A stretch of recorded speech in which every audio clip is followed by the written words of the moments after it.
Dalawang dayong banyaga na yanig sa pagdayo nito sa Pilipinas. This round, masasabi man Oh! Huge right!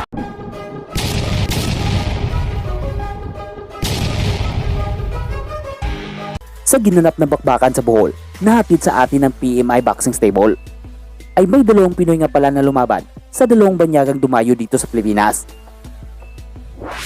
Una ngang lumaban dito ay ang tubong karkar Cebu na si Raymar Tagakanaw. At linabanan nito ang Indong si Hamson Lumandaw para sa titulo ng WBA Asia sa Super Flyweight Division. And you may touch club. it will be a Sa labang ito ay patibayan ang naging bakbakan ng dalawang boksingero. At dito sa round 2 ay nayanig ang Indong kalaban sa isang magandang body shot ng Pinoy. Head, and then wow, over. wow. Another body shot that landed for Tagakanaw. It's all action-packed.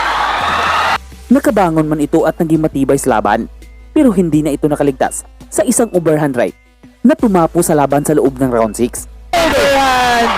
Overhand by Down. Tag. Overhand, partner, if I'm not mistaken. Right? Overhand at the The referee stopped tempo. the At sa main event na naturang laban ay lumaban ang tubong Tagbilaran City Bohol na si Virgil Vitor. Ito ay para sa bakanting titulo ng WBO Oriental sa Super Featherweight Division. At bago pa man ito ay linabanan niya ang knockout artist ng bansang South Korea na si Tyson Kim. At all times, touch gloves, may the best man win.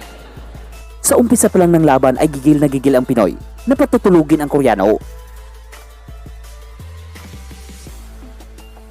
Pero sa katapusan ng round 2 ay nayanig itong si Vitor at buti na lang ay naligtas sa tunog ng bell.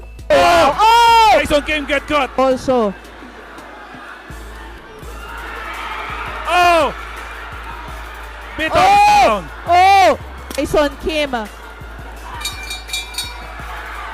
Oh, wow. Round. Double jab straight for Tyson. Certainly. Like Sir Podot said, they always want to bring Sa iilang rounds ng naturang laban ay iilang beses din itong nayanag si Vitor sa matinding right straight ng Koreano.